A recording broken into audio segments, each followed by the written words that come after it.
ख्रिस्ताठाई माझ्या प्रिय बंधू भगिनींनो, चेतन शर्मा लिखित पुस्तक आहे a monk who sold his Ferrari. आणि ह्या पुस्तकामध्ये तो एक काल्पनिक कथा आपल्या समोर ठेवत आहे.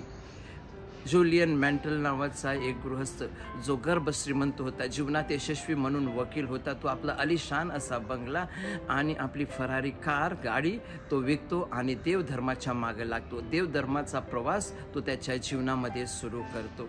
होय, ही जरी काल्पनिक कथा असली तरी आज ह्या जगामध्ये असे अनेक लोक आहेत की ज्यांनी ऐहिक जगाला, ह्या जगिक गोष्टीला लाथ मारून देवधर्म स्वीकारलेला आहे. आणि त्याविरुद्ध आपण काही लोक पाहतो की ते ह्या जगामध्ये गर्क झालेले आहेत, ते ह्या जगामध्ये गुरफटलेले आहेत फक्त जगिक धन मिळविण्यासाठी.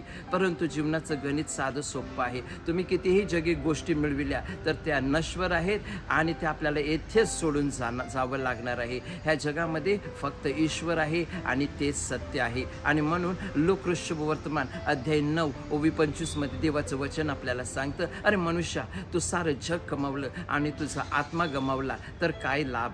आणि ह्याच वचनाने प्रेरित होऊन संत फ्रान्सिस झेवियर यांनी आपलं गाव, घर, देश सोडला आणि देवाची सुवार्ता ह्या जगामध्ये दिलेली आहे. आज तोच प्रश्न आपल्याला विचारलेला आहे की मनुष्या, तू ह्या जगामध्ये राहतो, जगिक बनू नको, तू पारमार्थ कर, तू देवाच्या प्रेमामध्ये वाढ, देवाच्या सावलीमध्ये राहा आणि देवाबरोबर चालत राहा. हा प्रवास करण्यासाठी ह्या उपवास काळामध्ये आपण कृपा मागूया. आमेन.